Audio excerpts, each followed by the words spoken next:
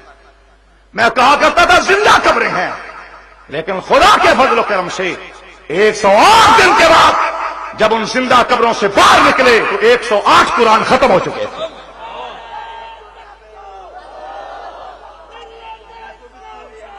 ہمیں کہتے ہیں یہ ڈر گئے۔ ہم اللہ کے سوا کسی اور کا ڈر دل میں رکھنا کفر سمجھتے ہیں۔ جبل استقامت مولانا محمد آدم طارق، مولانا محمد آدم طارق، اللہ کے سوا کسی اور کا خوف، کسی اور کا ڈر، کسی اور کا رعب اپنے دل میں رکھنا کفر سمجھتا ہوں۔ کافر ہو کے مروں اگر خدا کے سوا کسی اور سے ڈروں۔ تم کہتے ہو وردی سے ڈر گیا، اور میں کہتا ہوں تم کہتے ہو وردی اتارو، میں کہتا ہوں بوٹ بھی ساتھ اتار لو۔ تم تو کہتے ہو نا وردی اتارو، میں کہتا ہوں ساتھ بوٹ بھی اتار لو، بوٹ بھی اتار لو۔ ہم نہیں ڈرتے کسی سے، نہ کسی کا ہم پر احسان ہے، کسی کا کوئی احسان نہیں ہے۔ انہوں نے تو جیلوں میں ڈالا تھا، کوٹھریوں سے نکال کر اسمبلی میں پہنچانے والا میرا خدا ہے، اور کوئی نہیں ہے۔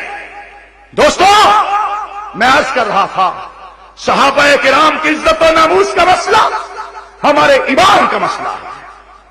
الیوم اکملت لکم دینکم، آج میں نے مکمل کر دیا تمہارے لیے۔ زور سے بولنا ہے، کس کا دین؟ صحابہ کا دین۔ کس کا دین؟ کس کا؟ صحابہ کا۔ صحابہ دین والے، دین صحابہ والا۔ دیندار وہی ہے جو صحابہ کا حقدار ہے، جو صحابہ کا حقدار نہیں ہے لا شک بے ایمان ہو سکتا ہے، مگر صحابہ کا دشمن دیندار نہیں ہو سکتا۔ وآخر دعوانا